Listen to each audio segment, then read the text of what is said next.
اللهم لك الحمد كما هديتنا للإسلام ولك الحمد على ما مننت علينا ببلوغ.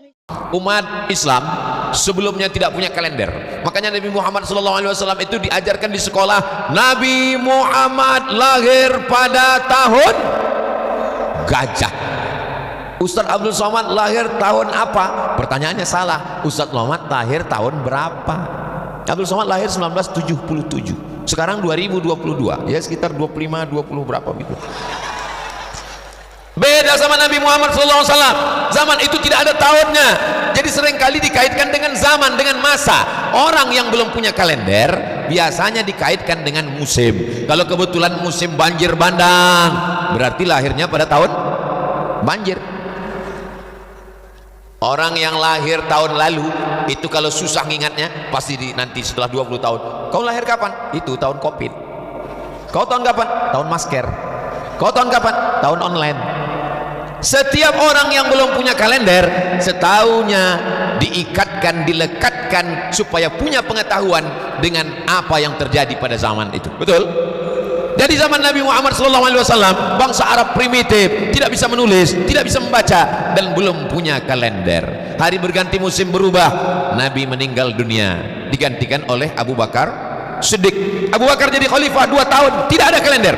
Meninggal Abu Bakar Siddiq, digantikan oleh Amirul Mukminin Umar bin Khattab. Pada masa Umar bin Khattab ada seorang gubernur bernama Abu Musa al-Ash'ari. Siapa namanya? Enaknya kalau kita dengar ceramah rame-rame, nggak bisa jawab, tinggal gerakkan aja mulut. Namanya Abu Musa al-Ash'ari. Abu Musa al-Ash'ari menjadi gubernur. Setiap kali tetangga kirim surat, ada tanggalnya, ada bulannya. Ustaz Somad itu megang surat apa? Ini bukan surat. Ada 2 kalimat yang tertulis di sini. Yang pertama Bone Haba, yang kedua Lembo Ade. Mana tahu nanti jamaah ini ribut, sudah ada mantranya. Tapi ternyata jamaah mendengarkan tausiah tenang, luar biasa. Ini nampaknya pawang-pawang sedang bekerja. Pada saat dikirimkan surat, tolonglah wahai Umar bin Khattab, buatkan kami kalender. Maka bingung mau membuat kalender ini tahun apa. Akhirnya berkumpullah senior-senior. Senior itu artinya orang yang dituakan, itu senior. Ada juga kawan saya senior, senang istri orang. Nauzubillah. Lalu jangan ya, nanti pengajian jangan yang diingat, jangan yang itu jangan diingat. Lalu kemudian berkumpullah sahabat, ditanya, kita ini umat Islam mau buat kalender, kira-kira tanggal 1-nya dimulai kapan? Akhirnya pertama memberikan pendapat. Saya berpendapat. Pendapat kamu apa? Bagaimana kalau kalender Islam itu dimulai dari kelahiran Nabi Muhammad sallallahu alaihi wasallam? Tahun 1-nya adalah tahun lahir Nabi. Seandainya kalender kita dimulai dari lahirnya Nabi, maka kalender kita namanya bukan hijrah, tapi namanya miladiyah. Karena lahir artinya bahasa Arabnya milad. Selamat hari milad Kabupaten Bima. Milad itu artinya lahir.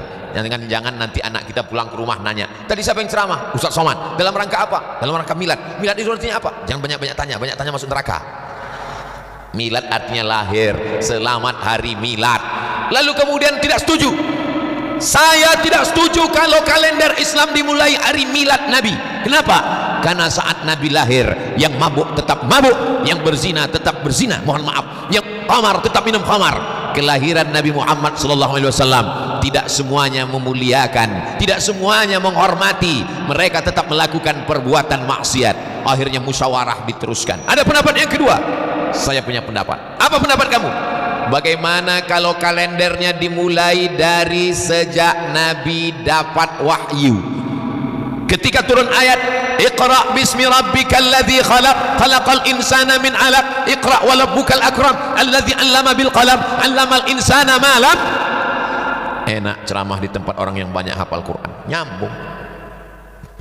Tidak setuju. Kenapa? Karena ketika Al-Quran turun, mereka tetap mabuk, mereka tetap berzina, mereka tetap menyembah berhala. Pendapat yang kedua ditolak. Ada pendapat lagi? Ada. Apa pendapat kamu? Bagaimana kalau saat Nabi meninggal itu dijadikan kalender tahun pertama?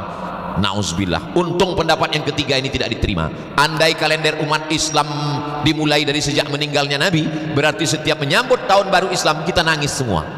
namanya tahun kematian. Kenapa? Karena setiap menyambut tahun baru Islam berarti mengenang kematian Nabi Muhammad sallallahu alaihi wasallam. Kelahiran tidak diterima, turun wahyu tidak diterima, meninggal tidak juga diterima. Akhirnya datanglah Sayyidina Ali bin Abi Thalib. Orang yang gagah perkasa Umar bin Khattab, orang yang hartanya banyak Utsman bin Affan, orang yang otaknya cerdas Ali bin Abi Thalib, orang tua yang bijaksana Abu Bakar Siddiq. Jadi kita tinggal memasukkan diri masuk mau golongan mana. Ini kalau ada yang tua bijaksana itu masuknya golongan Abu Bakar. Kalau ada anak muda gagah perkasa masuknya golongan Umar. Anak muda otaknya cerdas masuknya golongan Ali. Orang kaya raya masuknya golongan Utsman. Kaya tapi pelit golongan Karun. Sudah tua tapi mabuk golongan neraka jahanam. Lalu kemudian kata Ali bin Abi Thalib yang disetujui oleh Umar bin Khattab, al-hijratu tufarriqu bainal haqqi wal batil. Yang memisahkan antara yang hak dengan yang batil adalah hijrah. Ada orang yang pura-pura masuk Islam ternyata munafik, saat hijrahlah kelihatan. Itulah mengapa kalender kita disetujui oleh para sahabat Nabi, dimulai dari hijrahnya Nabi Muhammad dari kota Makkah menuju kota Al-Madinah Al-Munawwarah, maka dikenallah sekarang dengan nama kalender hijrah. Kira-kira jelas? Nanti kalau ada anaknya yang nanya, mama, ayah, kita ini punya kalender Islam, nih kalendernya apa? Kalendernya namanya hijrah. Kenapa kalender kita hijrah? Sudah diceritakan Ustaz Abdul Somad di halaman kantor Bupati, Ibu kan Bupati Bima kemarin. Apa ceritanya? Aku nggak ingat. Jangankan bapak ibu yang mendengar, saya yang ceramah pun kalau disuruh ulang lupa apa yang mau saya ceramahkan. Tapi alhamdulillah, zaman dulu kalau kita ngaji sama tuan guru catat, kalau ngaji sama kiai tulis. Nah, begitulah indahnya. Tapi jangan lupa nanti ditonton ulang, dicatat, diingat-ingat, karena ini akan masuk dalam soal-soal ujian CPNS. Ini akan masuk dalam UAS. Apa itu? Ujian akhir semester. Saya dulu ikut tes CPNS. S1 belajar di Al-Azhar dengan Ustaz Zaki Abdillah. S2 belajar di Maroko, belajar susah, sulit, payah, nulis. Begitu pulang pertanyaannya nggak ada terkait sama sekali dengan hadis, nggak ada terkait sekali dengan ayat Quran, nggak ada hubungan sama Islam sama sekali. Tono, Tini dan Tony jaga warnet. Tini menjaga di waktu pagi karena sore dia kuliah. Tono menjaga di waktu malam karena pagi dia ada urusan. Tini dan Tony tidak bisa bekerja sama karena pernah pacaran. Jam-jam berapa saja mereka bisa kerja sama. Saya pun membaca soalnya ini, saya tahu dia mau menghabiskan waktu saya. Ini soal bagus, soal psikologi, tapi cobalah buat soal-soal pertanyaan yang mengaitkan dengan agama. Ketika kita mati meninggalkan dunia, ada nilai dakwahnya dan tetap akan menjadi amal jariah. Salah satu contohnya adalah pertanyaan tentang hijrahnya Nabi Muhammad SAW. Setuju? Enggak setuju juga enggak apa-apa, yang penting sudah saya sampaikan. Ya Allah tabarakallah. Lalu kemudian kalender kita bernama dengan kalender hijrah. Mengapa dengan hijrah? Karena perjalanan hijrah Nabi Muhammad SAW itu masya Allah tabarakallah. Ada seorang anak muda namanya Suhaib. Siapa namanya? Suhaib. Di ujung namanya ada tulisan Ar-Rumi. Ar-Rumi berarti dia orang Rum. Rum itu sekarang Romawi. Al-Makki orang Makkah, Al-Madani orang Madinah, Al-Bimawi orang Bima. Lalu kemudian Suhaib Ar-Rumi ini dulunya dia sebatang kara, anak lajang yang merantau dari Rum ke kota Makkah Al-Mukarramah, bisnis, dagang, kaya, raya, nikah. Begitu dia mau ikut hijrah dengan Nabi, dia jumpai mertuanya. Mertua, ya, aku mau hijrah. Mau kemana? Ikut dengan Muhammad SAW. Dulu kamu datang ke kota Makkah ini sendiri sebatang kara, tidak punya harta, tidak punya anak istri. Sekarang kau sudah kaya, punya anak istri, mau pindah, silakan tinggalkan Makkah, tapi tinggalkan anakku dan istrimu dan anakmu, cucuku.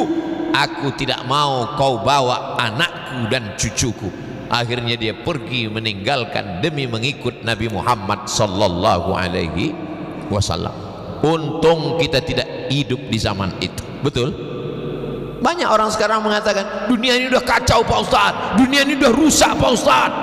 Kalau ada orang ngomong begitu, kamu ngomong begitu di tahun 2022, memangnya kalau kamu dulu diikut di zaman Nabi udah pasti jamin ikut Nabi? Belum tentu. Boleh jadi kalau kamu hidup di zaman Nabi, mungkin kamu ikut Abu Jahal sama Abu Lahab. Kita ditakdirkan Allah hidup di tahun 1443, yang 2 malam lagi kita akan masuk ke 1444. Itu menurut ilmu Allah. Memang sekarang kita layak, kita syukuri saja nikmat ini dengan beramal soleh, bukan soman. Jamaah yang dimuliakan Allah subhanahu wa ta'ala. Jadi hijrah ini berat, luar biasa. Yang bisa hijrah itu. Sekarang kami mau hijrah Pak Ustaz. Dulu hijrah dari Makkah ke Madinah. Sekarang mau hijrah kemana? Mau meninggalkan Bima? Bima, negeri yang indah, lemah gemah ripah lojnawi, tokat dan batu jadi tanaman. Memandang ke kanan bukitnya indah, memandang ke kiri lautan masya Allah tabarakallah, memandang ke depan jamaah melimpah ruah, aman. Tapi ini nanti ketika direkam muncul komen-komen di YouTube, Bima tidak aman. Kenapa? Polisi bawa senjata.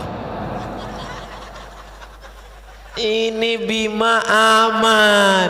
Kalau memang aman, kenapa mesti dikawal Bapak polisi, Satpol PP, kenapa banyak sekali? Ini orang sedang jatuh cinta. Al-hubbu yu'mi wa yusib. Apa kata Nabi? Orang jatuh cinta itu buta dan tuli. Dia kalau sudah jatuh cinta buta dan tuli, dikasih tahu jangan tarik tangan Ustaz Somad, dia kurus nanti copot, dia nggak peduli. Itu maka disiapkan Satpol PP dan kepolisian. Terima kasih kita kepada TNI Polri, sukses-sukses semuanya insyaallah, amin. Saudaraku yang dimuliakan Allah subhanahu wa ta'ala, kenapa momen hijrah? Al hijratu tufarriqu bainal haqqi wal batil. Hijrahlah yang memisahkan antara yang hak dengan yang batil, yang pura-pura masuk Islam, yang munafik, yang angkuh, yang sombong, yang tidak siap berjihad. Ketika hijrah itulah kelihatan mana yang Islam asli, mana yang Islam KW 1, KW 2, KW 112. Sekarang kita tidak lagi dituntut untuk pindah. Jangan pindah dari Bima, hiduplah di Bima. Kalaupun mau pergi karena sekolah, kalaupun mau pergi menuntut ilmu, kalaupun mau pergi karena buka usaha, tapi tetap akan membangun Bima menjadi tetap negeri baldatun thayyibatun wa rabbun ghafur. Bima ini sebelum Indonesia merdeka, apakah orangnya tinggal di hutan, di gunung, di laut, di gua? Tidak. Dia adalah kerajaan, betul? Dia punya sultan, betul? Tapi dia cinta dengan negara kesatuan Republik Indonesia. Dia bergabung dengan negara kesatuan Republik Indonesia. Jangan tanyakan kecintaan orang Bima terhadap negara kesatuan Republik Indonesia, betul?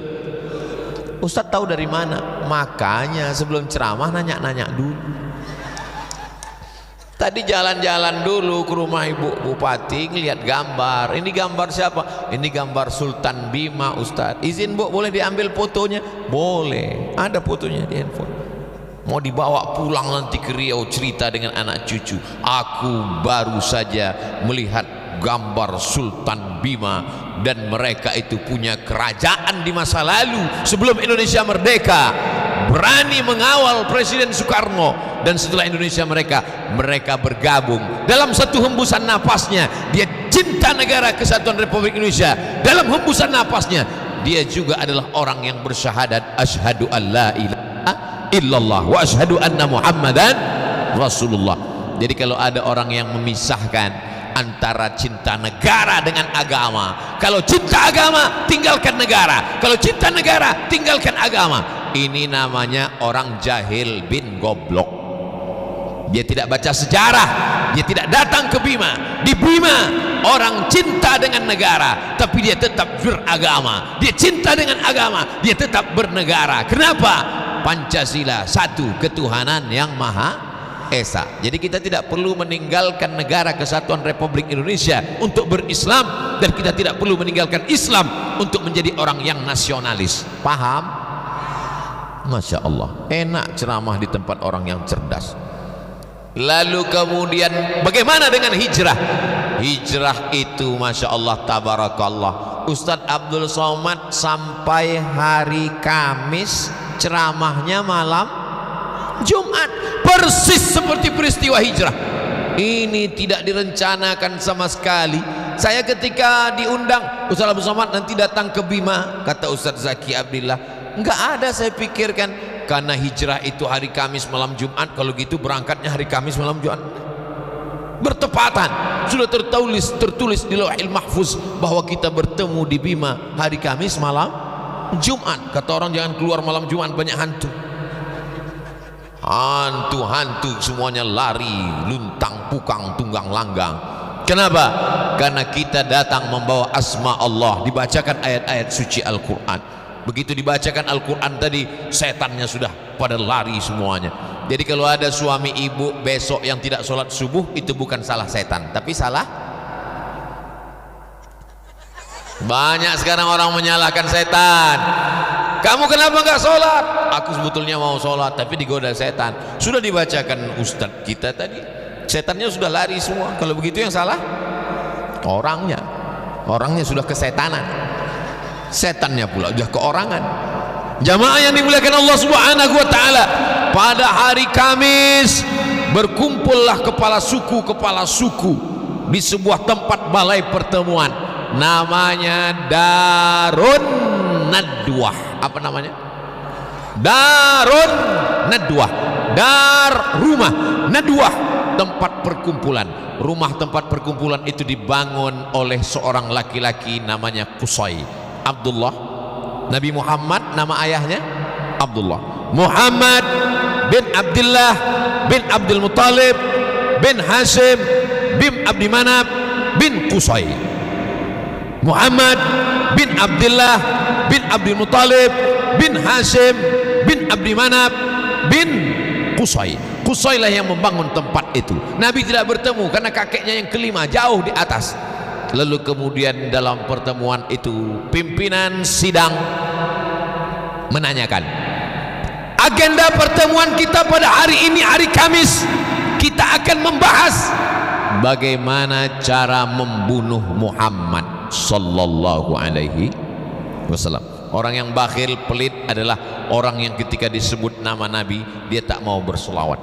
Maka kita berselawat, sallallahu ala Muhammad sallallahu alaihi wasallam, sallallahu ala Muhammad sallallahu alaihi wasallam.